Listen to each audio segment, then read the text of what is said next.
Nova Manhã. Entrevista do dia.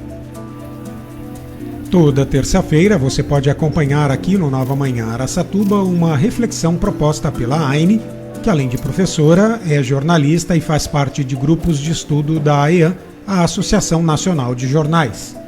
Ela pega uma notícia que está na pauta aí na imprensa nacional, desdobra, analisa e oferece o ponto de vista dela sobre o assunto. Bom dia, Aine. Hoje na pauta o papel dos pais na formação dos leitores. Gostei, hein? Bom dia, Marcelo, Lilian. Bom dia a dia. todos os nossos ouvintes. Ontem foi o Dia Nacional da Literatura Infantil, uma data que foi decretada aí para comemorar o nascimento do Monteiro Lobato, que é considerado o pai da literatura infantil nacional. E os veículos de comunicação aproveitaram para, então, fazer esse questionamento, né? Qual é o papel da literatura na vida das crianças? Quem deve organizar essa leitura desde a infância? E nesse momento, os especialistas nos dão dicas preciosas. A primeira coisa que é inegável é a importância da leitura na vida do ser humano a partir da infância.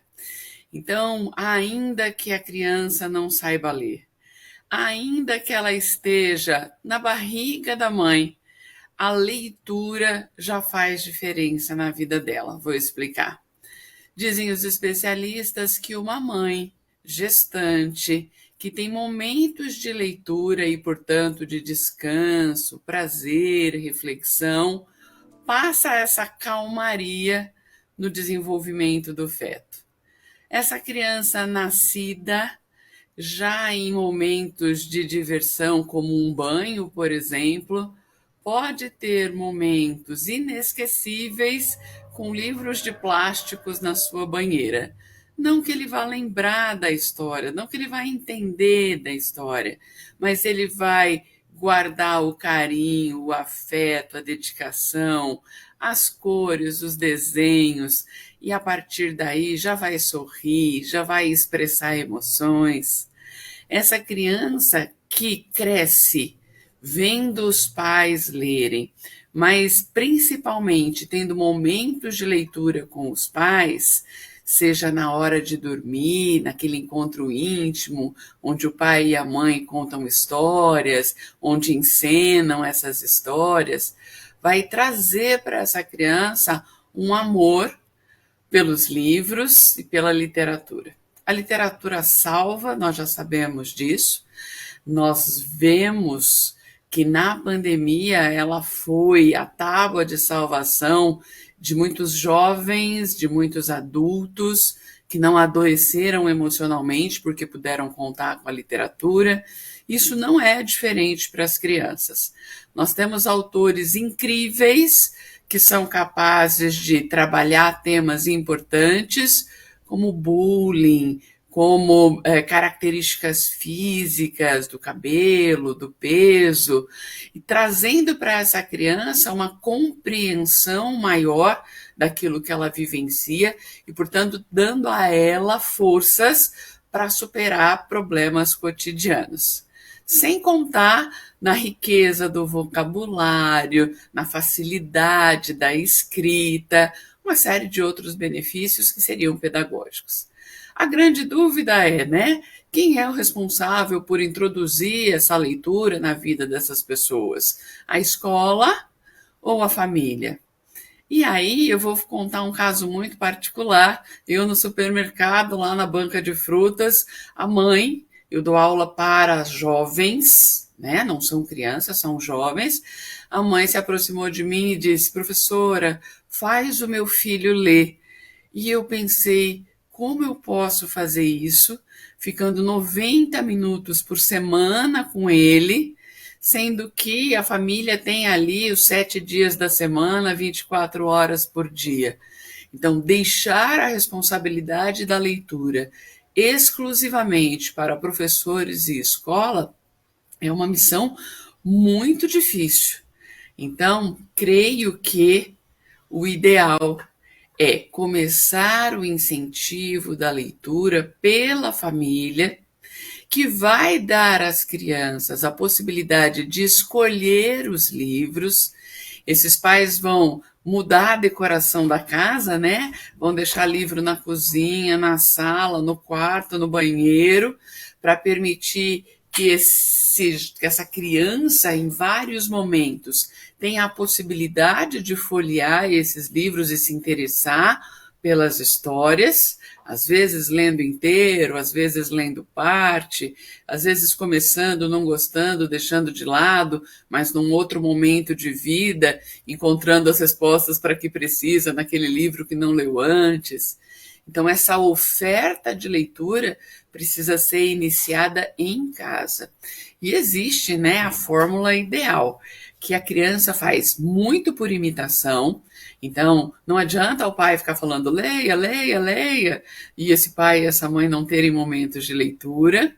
E ele faz muito por prazer. Então, a leitura em família é prazerosa. Pode ser cada um lendo o seu livro, pode ser cada um debatendo o seu livro, pode ser o pai e a mãe lendo para essa criança, ensinando para essa criança. Existem N estratégias. A escola entra como um reforço didático-pedagógico. A escola é obrigada a ensinar essas crianças sobre momentos literários, sobre figuras importantes da literatura. E aí esse aluno ele não tem muita escolha. E embora os professores de literatura estejam adaptando as leituras, alguns clássicos são obrigatórios. Então, o papel da escola é muito mais de educação, no sentido de movimento literário, autor, interpretação de obra, mas o prazer pela leitura é anterior. Precisa ser familiar, com o pai, a mãe, a avó, o irmão, enfim, no grupo familiar.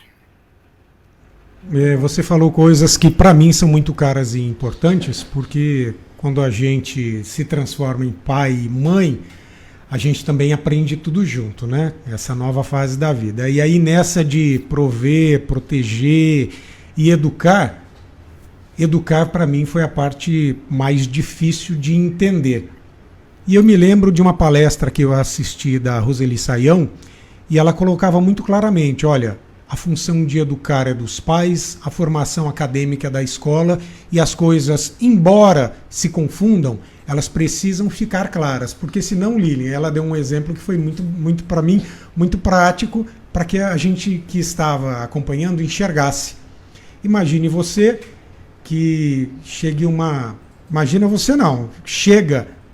recado da escola dizendo, pai, o seu filho não está fazendo a tarefa. Ok, eu cobro dos meus filhos que façam. Mas eu me sinto à vontade, então, para mandar um recadinho para a professora assim, professora, seu aluno não está arrumando a cama. Então é assim, legal, vamos todo mundo se ajudar, mas temos que entender que um educa, o outro tem a responsabilidade da formação acadêmica, as coisas se confundem, mas também existe um limite. E como exemplo é o que você falou, né? Como cobrar do seu filho, dizer a ele, faça o que eu peço, mas não faça o que eu faço. É complicado. Se eu não me engano, eu não me lembro, na verdade, quem falou a frase, mas existe uma que me marca muito, que diz assim, nada pode ser pior para a educação do seu filho do que um bom conselho seguido de um mau exemplo. Péssimo exemplo. Marcelo, olha, eu acho que vale muito a pena ressaltar, é uma experiência particular, mas eu acho que pode acontecer com muitas pessoas. Quando eu tinha um único filho, ele foi único por um ano um pouquinho, eu tinha o hábito de me deitar com ele na cama dele para fazer a leitura com ele. E nessa leitura ela tinha uma série de interpretações, brincadeiras da minha parte, várias maneiras de contar. E esse momento íntimo que a gente criou, mesmo depois com o nascimento da minha segunda filha, é um momento que perdura até hoje. Então, meu filho vai fazer 22 anos, e quando ele está em casa, no momento que ele deita, eu me deito com ele na cama dele e a gente pega um livro para conversar sobre o livro. Então, esse esse fortalecimento das relações por momentos de leitura chega a ser mágico. Chega a ser mágico. Fico muito triste quando vejo pais dando aparelhos eletrônicos para os seus filhos para que eles manipulem esse celular ou esse iPad ou qualquer outra tecnologia ao invés de livros. Porque existe uma diferença na leitura, existe uma diferença na compreensão e existe uma diferença no desenvolvimento. Não sou eu que digo, são os especialistas que estão provando, mas o livro, o momento de conversa, o debate, a discussão sobre o tema da literatura, nada é mais importante do que isso. Então, aquele aparelhinho nas mesas dos restaurantes, das lanchonetes, que deixa a criança muito atônita, né? Deslumbrada com as cores, com o movimento, com o som, ele constrói muito pouco perto do que um folhear de livros, um apontamento de cores, uma sensibilidade de folhas, o diálogo com os pais sobre a história construiria. Eu estou tentando lembrar qual foi o primeiro livro assim, né, que eu tive contato. Que eu lembro vagamente é que minha tia lia um livro para mim que tinha muita bola de sabão. A minha avó não sabia ler, né? A minha avó foi ler junto comigo quando eu entrei para ser alfabetizada. Mas eu lembro que eu inventava daquela história, como eu não sabia ler, bem pequenininha, eu ficava horas e horas folheando e me contando aquela história quando eu estava sozinha. Eu queria muito voltar no tempo e saber o nome do livro, sabe? Mas eu sei que era muita bolinha de sabão. Eu não vou te falar dos livros da escola, né? Porque Caminho Suave, essas coisas tinham muito. Mas eu me lembro, muito marcante para mim, o primeiro de literatura, porque foi da coleção Vagalume, né? E foi o caso da Borboleta Atíria, que eu me lembro de pegar e falar, deixa eu... E a partir dali, né, você vai se empolgando. Aí eu li um monte daqueles. E o meu livro de cabeceira, o livro que eu mais gostei de ler, volto a ler, já li para os meus filhos e deixo ele guardadinho. Ele não é um livro grande, nem vou dizer de literatura adulta. O Antônio Luciani estará aqui daqui a pouco e ele fala isso, que não existe o adulto, o juvenil e infantil, né? Literatura é literatura. O meu livro, o Aine, que eu tenho até hoje, tenho um afeto gigantesco por ele, é O Menino do Dedo Verde, de Maurício Druon. Muito bom. Eu penso que é espetacular aquela obra, espetacular. Marcelo, mas eu vou antes disso, eu vou na literatura infantil mesmo. Quando a gente fala da coleção Vagalume, a gente já tem até um certo discernimento, né? Aquela coleção. Eu vou antes disso, eu vou ali para a coleção do Monteiro Lobato mesmo, sabe? Quando você vai para o sítio do Pica-Pau Amarelo e vivencia histórias com a Narizinho, com o Pedrinho, que são histórias de aventura, muitas dores e sofrimentos resolvidos pela avó, pela tia Anastácia. Então, hoje a gente já tem, dentro desse ramo, os livros adaptados, né, que são clássicos, por exemplo, O Pequeno Príncipe, você tem só em versão de desenho, que você pode ler na banheira para as crianças, né, naquele plástico inflável. Então, você consegue ler Flicts para ele, que é uma obra fantástica do Ziraldo, para qualquer idade. O Flicts resolve todos os seus problemas com qualquer leitura, né? Aquela cor que não era cor, que não se entendia como cor, que era rechaçada de todos os lugares, que sofria bullying, que sofria assédio, que sofria... Então, o Flicts resolve todos os problemas. E você pode ler Flicts para as crianças da mais tenra idade.